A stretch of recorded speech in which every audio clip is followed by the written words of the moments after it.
Hello and welcome back to the JJ's Declutter podcast, sponsored today by ABC Declutter with JJ. Join at www.abcdeclutter.com because it's always more fun to declutter with friends. Janis, what have we got going on today? So today we are talking about spring cleaning. There's all this pressure about spring cleaning just because traditionally, as a family, they said, okay, it's time to clean the house. Everywhere you look on social media, someone's bleaching the grout. They're alphabetizing their spices. They're talking about spring cleaning, and social media isn't real life. We also want to talk about the feeling that if you haven't deep cleaned your house by April, that you failed at adulthood, because that's not true. Life happens, and it's a lie that you need a whole weekend or a whole month to make your house perfect, because it just needs to be good enough. That's what I think. Exactly. Having the overwhelm is so common. We all get overwhelmed with the stuff around us and life going on around us and not sure what to do next. And so what we're talking about this week is, this is not an overhaul. This is not going to be a purge fest, and it's not punishing you because you own things. Janis and I will always admit that we are not minimalists, but we do believe in getting rid of the excess clutter, things that just don't work for you anymore. And this can be a really good time to just go through the house without thinking you have to be perfect. Just go through the house so that, as Janis said, it's good enough, because it is where you live and you need to be able to live there. How many times have you gone to somebody's house and you don't feel like you can sit down because it's so perfect? So I don't want to wrinkle the cover on the couch. You're not in trouble for having stuff. If you love it, then keep it. But let's just keep it so you're not showing love everywhere and there's no place for people to sit. And today we're talking about a reset that works for real life, not against it. Mm-hmm. So we're talking about the just one area spring reset. And you're probably wondering, well, what is that? It sounds great. We want you to pick one area with one intention and one manageable win. You're not going to do the whole house. You might not even do a whole room. It's true, because with traditional spring cleaning, it's a massive undertaking if you're going to do the old way. We're not going to do every room. We are not going to do top to bottom in every room. We're not going to do everything that you owned since 1997. We are making this small, doable doses for you. We want to set you up to win. And the reason this works is because you're going to build up momentum over motivation, because you know what? You don't want to wait to feel ready, because a lot of us never feel ready. if we get right down to it, you want to start small and then let the progress, fuel you and make you feel like, yes, I did this. I can do more tomorrow. And that's part of the next part, which is it's going to build your confidence, because finishing something proves that you can do this. And you're gonna build trust with yourself. And the other thing about it, how many times have you filled up extra drawers this year? Did you start out this winter? Did you start out with one junk drawer? How many do you have now? Do you have 2 or 3? I have one big junk drawer. I was just looking at going, oh, today's J. I need to go through that junk drawer. Today's J day.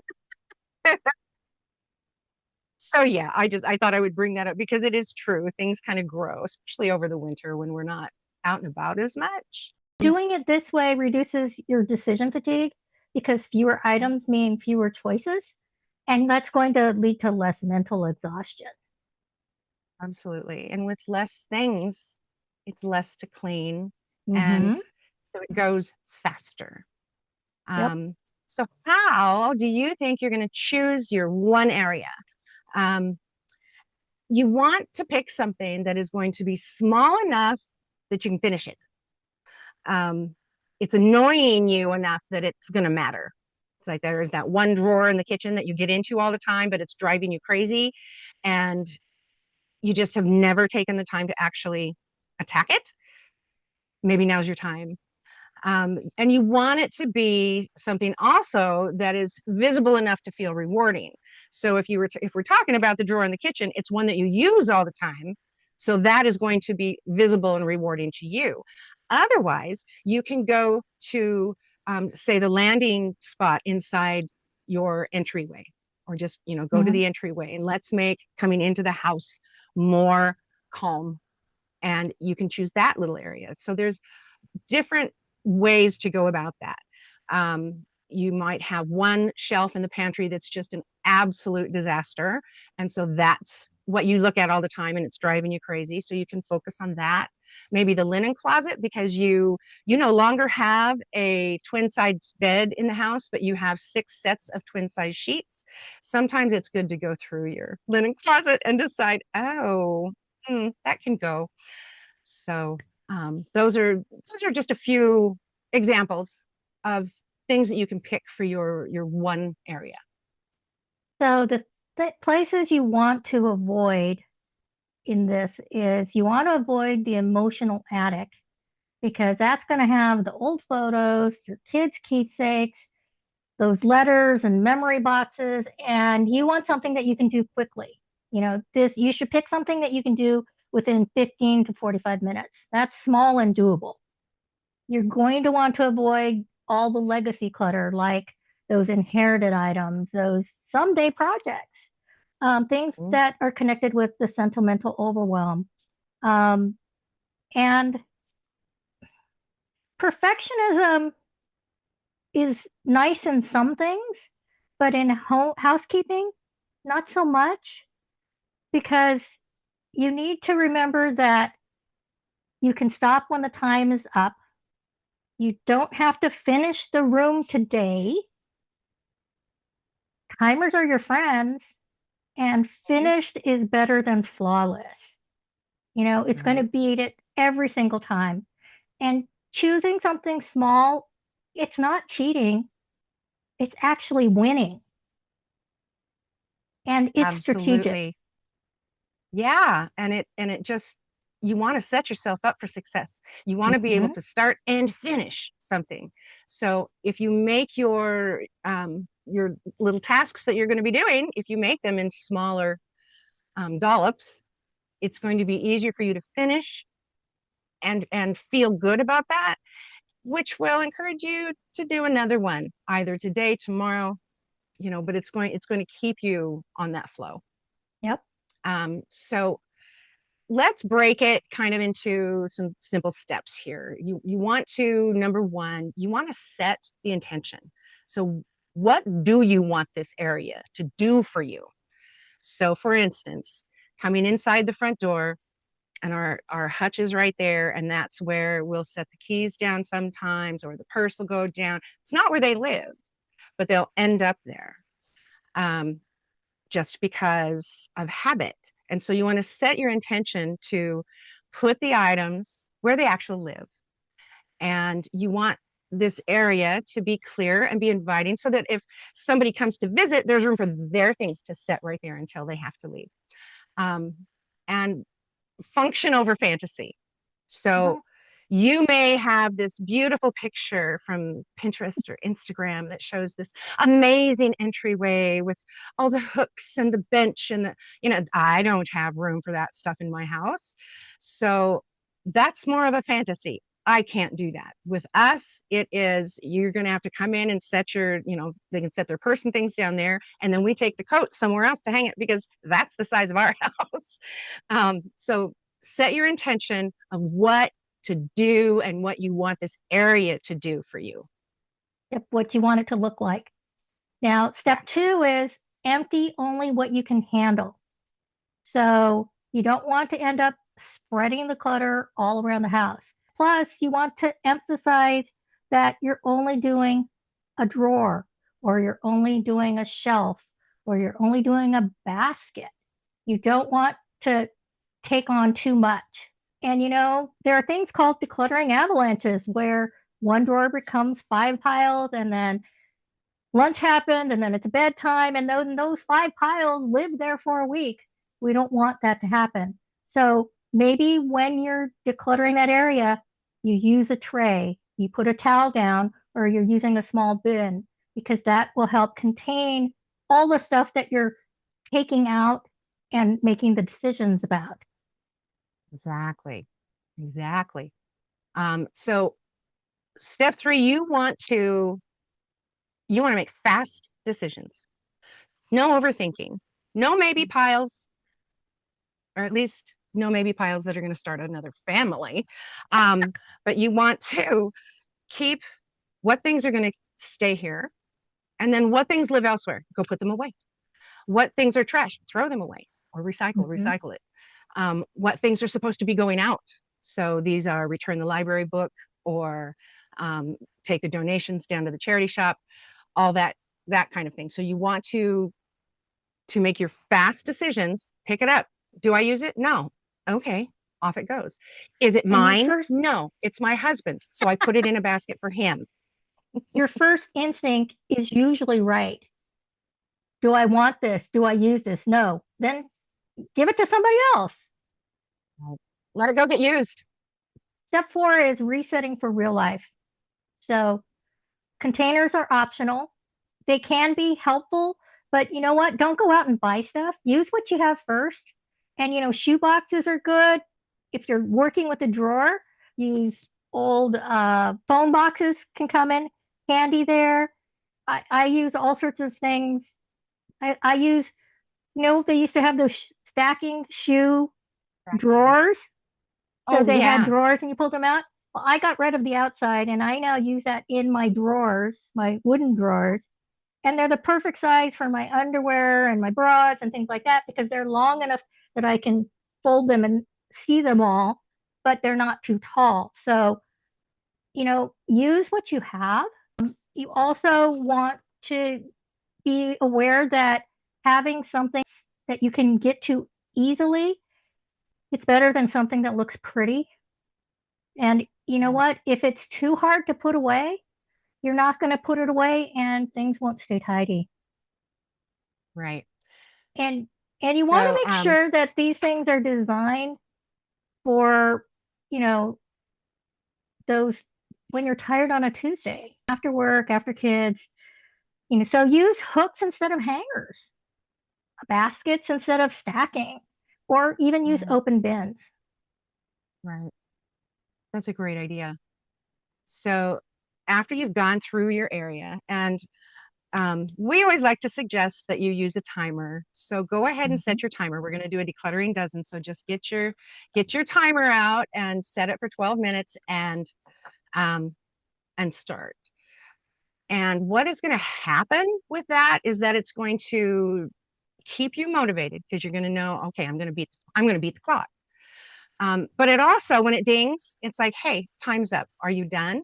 Do you feel like you're almost done? Maybe you just need a few more minutes, or maybe you are done early, which Yep, is is the always a best. wonderful, wonderful thing to find out. It's like, I thought this was going to take me 2 hours, and I sat down with a timer. It took me 10 minutes. It was like, oh, oops. And Well, that another taught thing me. is, if you take a before picture and an after picture, you're going to actually see proof of what you can do during that time frame. Because a lot of times you Mhm. think, oh, it's so little, it's not going to make a difference.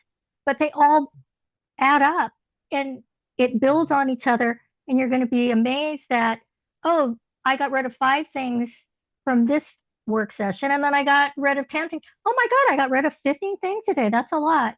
You know, give yourself permission to take a break, to drink some water, to stretch, to take that walk around the block, just so you're not using all your energy on one thing that may not feel like. If you need to take the break and reset, going for a walk is always a good option. Right. And I have done that where I just go out and I just walk around the block. So it's only a few minutes, but it helps just reset me. And the fresh air is always good. But that is a really, really great advice there.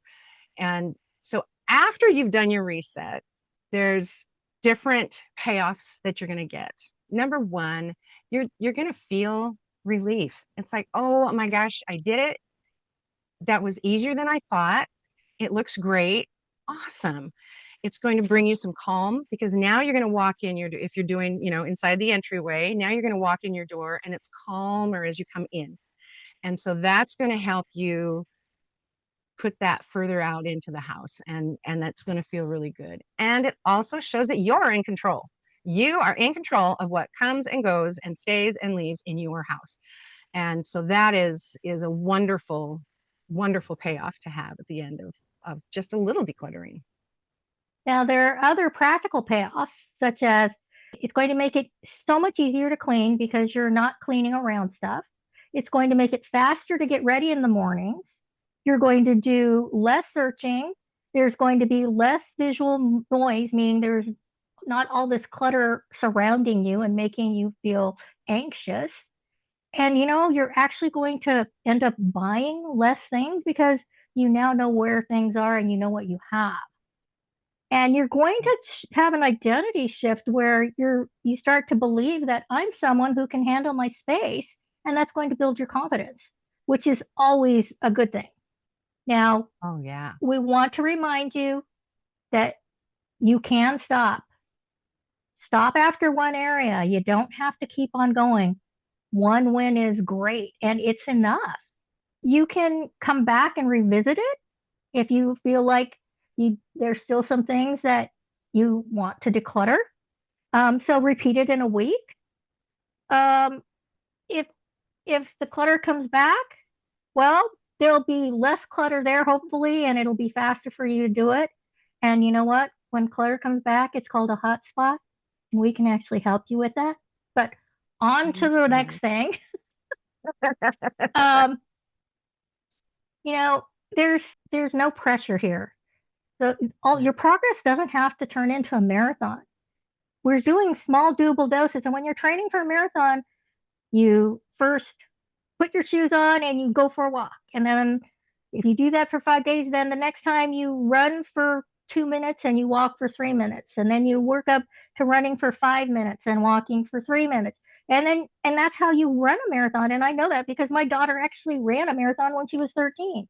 So if she can run a marathon at 13, you can handle your spring cleaning now. Absolutely. So we want to invite you to pick just one area. What is your area? And let us know what area you're choosing. Do it within the next 48 hours. It's just simple. You're just going to go in, you're going to pick your spot, your one spot, you're going to grab your timer, you're going to set your timer for 12 minutes, and then you're going to work for those 12 minutes to just clear and put things away.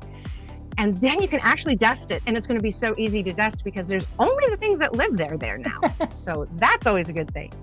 And we really do want you to share. You can see us on Facebook or online at abcdeclutter.com. And let's reframe what success is. Progress equals success. Trying equals success. Showing up equals success. Consistency is better than intensity. So small steps over time is so much better because you're not going to have burnout and you're going to have small wins. And those small wins are going to add up to big wins. Absolutely. Absolutely. So Janis, what one area are you going to choose this week? One small spot. My junk drawer. I looked in there and it's bad. Like, oh boy, look at all those. That's where the Christmas cards went. That's where all the papers that I didn't want to deal with went. Yep. Oh my gosh. Well, I am going to do my entryway because I've got a pile of things that need to go to the charity, and there's some other things sitting where they shouldn't be sitting. So I'm gonna do my entryway. Right. That's right. That's right. So we really genuinely appreciate you picking our podcast today, and we invite you to binge all of our other episodes at www.thejjsdeclutterpodcast.com or on your favorite platform. And the other spot you can join us is at abcdeclutter.com, and we have the JJ's Declutter community in there. And on Facebook, we have ABC Declutter with JJ-community, and you're welcome to join us there. So we want you to keep it simple, keep it intentional, and as always, we keep decluttering. We're going to get that yet.